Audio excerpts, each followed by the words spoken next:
Are you looking at a chart that keeps flashing sell signals, watching the trend slide lower, and yet you still hear people calling it the absolute buy of the century?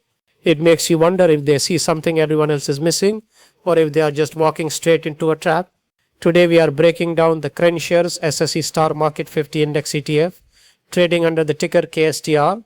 If you trade derivatives or watch high growth global tech markets, this asset has likely popped up on your scanners. Before we dive into the data, do me a massive favor. Hit that like button, subscribe to the channel, and drop a comment below with your current position. Are you holding, shorting, or waiting on the sidelines? Seriously, leave that comment right now because it helps the algorithm push this out to more traders. Let's look at what KSTR actually tracks and why it is under a massive microscope right now. This ETF gives investors exposure to the SSE STAR Market, often dubbed the Nasdaq of China, which is packed with premier science and technology companies. It focuses on next-generation tech, biotechnology, and advanced manufacturing. Right now, the fund is catching eyes because of intense volatility, bumping around the $28.09 mark with a 1.27% move over the last 24 hours. But the real story isn't just today's price action. It is the massive tension between the technical indicators and the underlying valuation of these heavily growth-dependent tech funds. If we open up the charts for a technical analysis, the picture gets complicated. The immediate trend direction shows clear signs of friction. We have seen short-term weakness creeping in, with consecutive sessions struggling to maintain upward momentum. Key resistance is sitting heavily overhead, and every time the price attempts to rally, sellers seem to step in to cap the gains. On the flip side, we are approaching a critical support zone. If this support holds, it proves buyers are still defending the asset. But if we break below this line, the momentum could accelerate downward rapidly. The moving averages are flattening out, which usually signals the transition phase. The big question is whether this transition leads to accumulation or a distribution phase before the next major leg down. This brings us to the latest analyst ratings and market signals.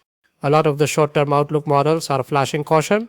We are seeing a mix of hold and sell signals pop up on quantitative scanners. Several analysts have adjusted their targets downward for Chinese tech indices, citing compressed margins and shifting regulatory environments. When you see technical sell signals aligning with fundamental downgrades, it usually gives institutional investors pause. They start stepping back, which leaves the price action highly vulnerable to sudden drops. The short-term sentiment is undeniably heavy, and the tape is telling us that the bears currently hold the steering wheel. This creates the ultimate trading dilemma. Is KSTR fundamentally undervalued, or is this a textbook value trap?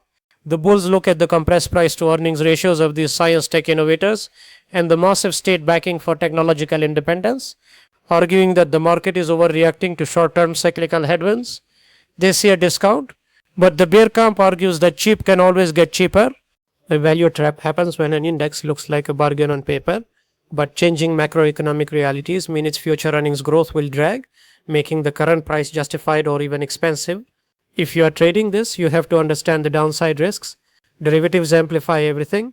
The volatility here means stop losses are getting hunted on both sides. Retail traders often get trapped because they buy the initial dip, thinking they caught the exact bottom of an international tech cycle. Then institutional volume comes in, pushes the price through support, triggers all those retail stops, and forces a liquidation cascade. Managing risk right now is incredibly difficult because the intraday swings and overnight gaps are wiping out leverage positions before the broader daily trend even establishes itself. Let's lay out the bull versus bear case cleanly. The best case bull scenario relies on a macro recovery. If economic stimulus kicks into high gear and global demand for high-tech manufacturing spikes next quarter, KSTR could easily clear overhead resistance, squeeze the short sellers, and launch a massive recovery rally back toward its previous highs. On the flip side, the worst-case bear scenario is a continuation lower. If regulatory scrutiny returns or foreign capital continues to exit, the technical breakdown will intensify. We could see a swift drop past the current support floor, leading to a long, painful downtrend that forces a complete revaluation of the entire index. Looking at the outlook, there is a massive disconnect between the short term and the long term. In the short term, the trend looks weak, the signals are negative, and the path of least resistance appears to be down or sideways at best. Long term, the structural role of these star market companies in the future of innovation remains vital. But as any experienced trader knows, a great index can still be a terrible trade if you get the timing wrong. You can be fundamentally right, but still go broke waiting for the market to agree with you. So where does that leave us? We have an index hovering at a critical inflection point.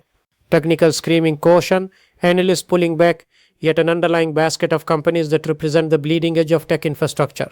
Is the smart money quietly loading up heavily at these levels while retail panics, or is the floor about to completely fall out from underneath this trend?